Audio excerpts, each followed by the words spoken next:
4년만 버티면 된다. 지금 선택이 노후를 갈라놓는다.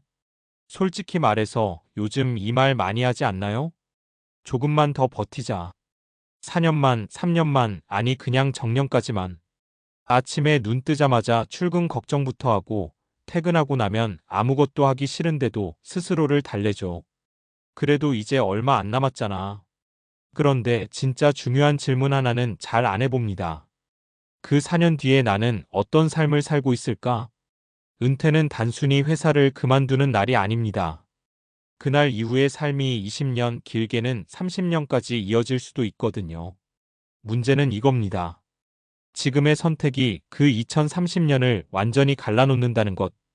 은퇴 준비, 돈만 있으면 끝일까? 많은 사람이 은퇴 준비라고 하면 딱 하나만 떠올립니다. 돈, 연금, 자산. 물론 중요하죠. 아니, 엄청 중요합니다. 그런데 실제 은퇴자들을 보면 돈보다 더 힘들어하는 게 따로 있어요. 아침에 일어날 이유가 없는 삶. 하루 종일 TV만 보다가 저녁이 되는 시간. 사람 만날 곳도 불러주는 곳도 없는 상태. 이게 생각보다 훨씬 빨리 옵니다. 쉬면 좋지 않나? 라고 말하는 사람도 많은데 막상 쉬어본 사람들은 이렇게 말해요. 처음 3개월은 천국, 그 다음은 지옥이다. 그래서 은퇴 준비는 돈 삶의 구조를 함께 준비해야 합니다. 왜 지금 4년이 그렇게 중요할까? 은퇴 직전 35년은 딱 중간 지점에 있습니다. 너무 늦지도 않았고, 그렇다고 시간 여유가 많은 것도 아닌 시기. 이때의 선택은 두 갈래로 나뉩니다. 1. 일단 버티자 모드. 아무 준비 없이 정년까지 감.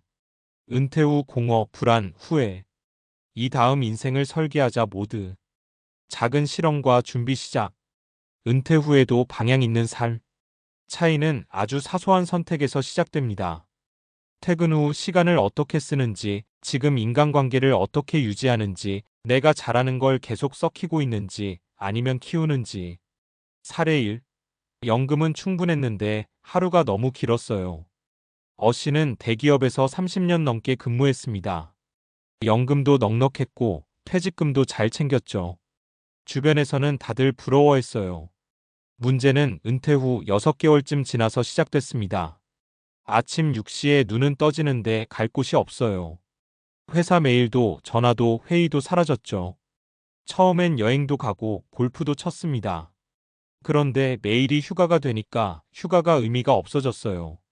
결국 어씨가 한 말이 이거였습니다.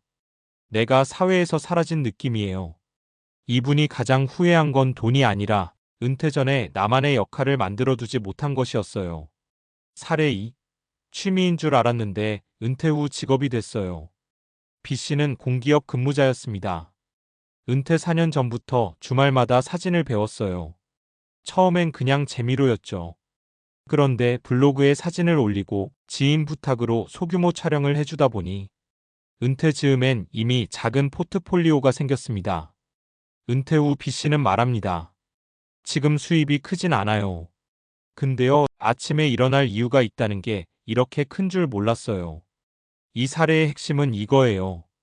은퇴 후 삶은 대단한 도전이 아니라 지금의 작은 취미를 키운 결과일 수 있다는 것. 사례 3. 사람 관계를 끊어놓은 게 가장 큰 실수였어요. C씨는 은퇴 전 마지막 5년을 정말 버티기로 살았습니다. 회식도 피하고 인간관계도 최소화했죠. 이제 곧 그만둘 건데 뭘. 하지만 은퇴 후 남은 건 가족뿐이었습니다. 친했던 동료들과도 자연스럽게 멀어졌고 새로운 관계를 만들 기회도 없었죠. C씨는 말합니다. 회사 다닐 땐 인간관계가 피곤했는데 없어지니까 그게 제일 무섭더라고요. 은퇴 후 삶의 만족도를 결정하는 핵심 요소 중 하나는 사람입니다. 그리고 그건 은퇴 전에 이미 결정됩니다. 지금 당장 할 수 있는 현실적인 준비 3가지. 거창할 필요 없습니다. 1. 퇴근 후 일시간의 용도부터 바꾸기. TV 배우기, 기록하기, 관계 만들기. 이 나라는 브랜드를 조금씩 쌓기. 글, 사진, 강의, 상담, 봉사 뭐든 괜찮아요. 3회 4박 인간관계 최소 2개 유지하기. 동호회, 지역 모임, 온라인 커뮤니티도 충분합니다. 4년은 짧지 않습니다. 4년이면 새로운 기술 하나는 충분히 배울 수 있고, 취미 하나를 쓸 수 있는 능력으로 만들 수 있고, 은퇴 후의 불안을 기대감으로 바꿀 수 있습니다. 정년까지 버티는 건 목표가 아닙니다. 정년 이후를 준비하지 않는 게 진짜 위험이에요. 지금의 선택이 은퇴 후 20년을 버티는 삶이 될지, 은퇴 후 20년을 살아가는 삶이 될지는 바로 지금 결정됩니다. 그러니까 이렇게 말해도 괜찮습니다. 4년만 버티면 된다가 아니라 4년만 준비하면 된다. 은퇴 후 삶이 무너지는 진짜 이유, 뇌는 이미 알고 있다. 사람들이 은퇴를 힘들어하는 이유를 흔히 이렇게 말하죠. 할 일이 없어서 그래. 외로워서 그래. 맞는 말이긴 한데 사실 이건 결과에 가깝습니다. 원인은 조금 더 깊은 데 있어요. 바로 뇌의 구조와 인간의 본능입니다. 뇌과학에서 아주 중요한 개념 중 하나가 있습니다. 목적 지향성 골 디렉터드 비헤이비어이에요. 사람의 뇌는 목표를 향해 움직일 때 가장 안정적으로 작동합니다. 출근하든 프로젝트를 하든 약속을 잡든 사실 우리는 해야 할 이유 덕분에 하루를 버텨온 거예요. 그런데 은퇴는 이걸 한 번에 끊어버립니다. 정해진 시간표, 역할, 평가, 소속, 뇌 입장에선 갑자기 이런 상태가 되는 거죠. 내가 왜 움직여야 하지? 쉬면 회복된다는 생각, 절반만 맞다. 여기서 많은 사람이 착각합니다. 그동안 너무 바쁘게 살았으니까 쉬면 회복되겠지. 실제로 연구 결과도 이건 인정해요. 단기적 휴식은 스트레스를 낮춥니다. 문제는 장기 휴식입니다.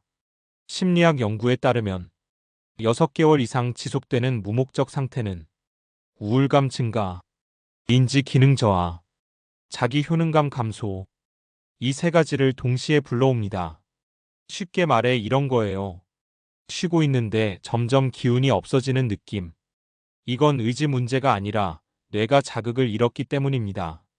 그래서 은퇴 후에 이런 말이 나오는 거예요. 몸은 쉬는데 마음은 더 피곤해요. 노화 연구가 말하는 행복한 은퇴자의 공통점. 노화학, 특히 액티브 에이징 연구에서는 행복한 은퇴자들에게 공통점이 있다고 말합니다. 의외로 공통점은 딱 하나예요. 나는 아직 쓸모 있는 사람이다라는 감각. 이 감각이 있는 사람들은 소득이 적어도, 건강이 조금 부족해도 삶의 만족도가 훨씬 높습니다. 반대로 돈도 있고 시간도 많은데 난 이제 할 게 없다고 느끼는 순간 삶의 만족도는 급격히 떨어집니다. 이건 감정 문제가 아니라 자기 정체성 아이덴티티 문제입니다. 그래서 은퇴 준비의 핵심은 정체성 이전이다. 정말 중요한 말 하나 할게요. 은퇴 준비는 자산 이전이 아니라 정체성 이전 작업입니다. 회사원 무직자가 아니라 회사원 하는 사람. 이 전환이 은퇴 전에 이미 시작돼야 합니다. 왜냐하면 정체성은 갑자기 만들어지지 않거든요. 뇌는 반복된 행동을 통해서만 이게 나다라고 인식합니다. 그래서 은퇴 후 갑자기 뭐라도 해볼까 하면 몸도 마음도 잘 안 움직여요. 반면 은퇴 전에 주말마다 하던 일, 퇴근 후 꾸준히 하던 활동, 사람들이 나를 그렇게 불러주던 역할, 이게 있던 사람은 은퇴 후에도 자연스럽게 이어갑니다. 지금 4년이 뇌과학적으로도 골든타임인 이유. 은퇴 직전 35년은 뇌과학적으로도 아주 흥미로운 시기예요. 이 시기엔 업무 숙련도는 최고, 스트레스 내성은 떨어지기 시작, 미래 인식은 급격히 증가. 즉, 앞으로 어떻게 살지를 가장 현실적으로 고민하는 시점입니다. 이때 작은 준비를 시작하면 뇌는 그걸 새로운 생존 전략으로 받아들입니다. 그래서 이 4년 동안의 선택이 은퇴 후 20년을 지탱하는 정신적 근육이 됩니다. 결국 결론은 이거다. 은퇴는 끝이 아닙니다. 하지만 준비 없는 은퇴는 삶의 리듬이 끊기는 사건이 됩니다.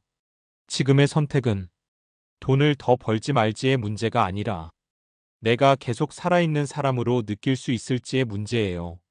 그래서 다시 한번 이 말이 살아납니다. 4년만 버티면 된다.